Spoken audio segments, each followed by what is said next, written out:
আমরা তো কাম একখান গোটা লাইয়ের হুনছনি কি কাম গোটা এলো আরো আবার?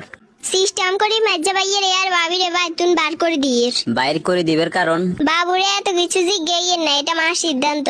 তাইলে তো যাই মার লগে কথা কোন লাগের। মা, আপনি জির কাছে কথা দিয়ে শুনছি এটা হাসানি। মাজ্জা ভাইয়ার বাবিরে বলে কতন বাইর করে দিবেন। জামাই ইগুনে কথা আর কইও না, হিগুনরে কতন বার করতে হাইলে তো ঘরে শান্তি আইব। এত খবরে আপনারা অতীত ভুলে গেলেন কই? আনে গো সংসার যে টাইমে খুব দুরবস্থা ছিল। বাবা তুই বিদেশ গেলে তোর বড় ভাই গিয়া ছোট ভাইকে দিকে খেয়াল রাখিস। হিগুনের দ্বারা তো এই সংসারের কোনো গতি বুঝা যান না। মা, আপনি শুধু দোয়া করেন আমি বিদেশ যাইবার পরে যাতে ভালো একটা কোম্পানি জয়েন করতাম পারি। ইয়ার হরে বড় ভাই ছোট ভাই দুনুগারে লই যাবো। আর আঙ্গয়ে ভাঙ্গা ঘর বাড়ি কিছুই রাখতেন না, সব বিল্ডিং করে এলাম। আল্লাহ তোর মনের আশা কবুল করো। তোর ভাইয়ের লগে দেখা করিল। তুই যাইবার হরে বড় ভাইয়ের দিকে কেন খেয়াল রাখিস? দেখরি তো কত কষ্ট করি চলিয়ের। ভাইয়া আপনি কোনো চিন্তা করেন না, আমি আগে যাই, তারপরে আপনারা ছোট ভাইরে দেশে কষ্ট করতাম দিতেন না। তোর মতো ভাই কয়জনের কোফালে আছে? ছোট ভাই কনাই। ও তো ভাইয়া আইনে আপনারে কইতাম যে আয় কিন্তু ঘরে ব্যাগে ছোড় আর লাইন ফাইন করে দিবার দায়িত্ব আনে গো। ভাইয়া যদি সেটেল হয়ে যাই তবু জনগণে লই যাবো, দেশে কষ্ট করতাম দিতেন না।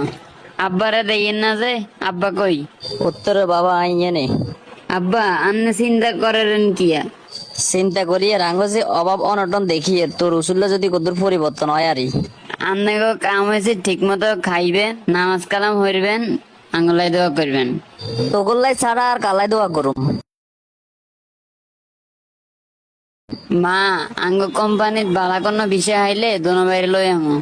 আর আপনারাও দেশে খোঁজ খবর রান, দেশে বালা কোনো বিষয় হইলে আরে কইয়েন, টেয়ার ব্যবস্থা হয়ে যাইব। বাবা এদিকে তো আমরা বিষে দুইয়েন হাইছি অন্টে আরে না বাবা। যত টেয়ার লাগুক ব্যবস্থা করি এর, আপনারা আগাই যান। এদিকে গদ্দুয়ারের অবস্থা খারাপ, চেষ্টা করে একটা নতুন করে বিল্ডিং দিতে হারাছি। মা, দোনো বাইরে লাইন করে দিবার পরে আমি ঘরের কাম ধরি এর, একটু অপেক্ষা করেন। আনে গো এই সংসার যে টাইমে দুরবস্থা ছিল এই মাইজা ভাইয়া বিদেশ যায় হাল ধরছে।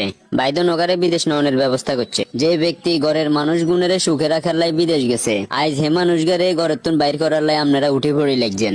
আসলে তো আমরা কাজটা ঠিক করি না। জামাই আঙ্গ এই সংসারে অশান্তি লাগার কারণটা কি তুই কইতে হারনি? এ সংসারে বেজার লাগানোর একমাত্র কারণ হচ্ছে আপনার এ মাইয়াগা। অন্তস বেগেনার মাইয়ার তাইলে তাইলে আমনও কথা কন, কোনটা ভুল কোনটা সঠিক এটা বিচারের ক্ষমতা হারাইলেছেন। হুতের ঘরের নাতিনেরে থুই জির ঘরের নাতিনেরে লই হরে রেছেন। একটা বার ভাবে ন জির ঘরের নাতিন হইছে আরেক বাড়ির, আইজ আছে কাইল নেই। যেগুনেরে লই আজীবন থাকবেন হিগুনেরে ফর ভাবরেন। বাবাজি আসলে আই তো ভুল করে গেলেছি। আর মাইয়ে জেনে জেনে কইতো আই এনে এনে শুনতাম, বালা মন্দ চিন্তা করতাম না। মাইজা ভাইয়ের আজ্জায় ফোন দিয়ে সুন্দর করে কথা কন, নইলে দেখবেন এই পরিবারের টেনশনে একদিন বিদেশে ঘুমের ভিতরে মরি দেখবো। আর আপনি জিরে লই আঙ্গবাড়ির জামু গইন।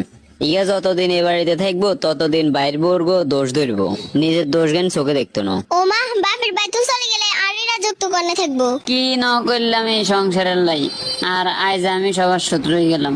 ন খাই ন দাই, শরীরের রেস্ট ন দি, টিয়া ইনকাম করে ঘরিয়ান বানাইছি, আর আজ যে আরে এই ঘরের তুন বাড়ি করে দেয়। বাবা তুই কিছু মনে করিচ্ছে, মা তো করে রাগের মাথাত কিয়ে না কিয়ে কইয়ে লাইছি। তোরা আর হুত হুতে থাকবি, হুতের বারে পর বাবার তো প্রশ্নই আইয়ে না। মা, আপনি জানেননি আজ কয়েকটা দিন আপনাকে টেনশনে আর খানা দানা সব বন্ধ হয়ে গেছে। যে কোনো সমস্যা হইলে কইবেন, মনের ভিতরে রাখি, হিটে একশনে জানার দরকার নেই। দেশ সারি বিদেশে আইছি যাতে আপনারা সুখে শান্তিতে হাসি মুখে থাকতে পারেন। তুই আঙ্গরে লই আর চিন্তা করিচ্ছে, আর কোনো সমস্যা যেন নয়, মা এদিকে খেয়াল রাখুম।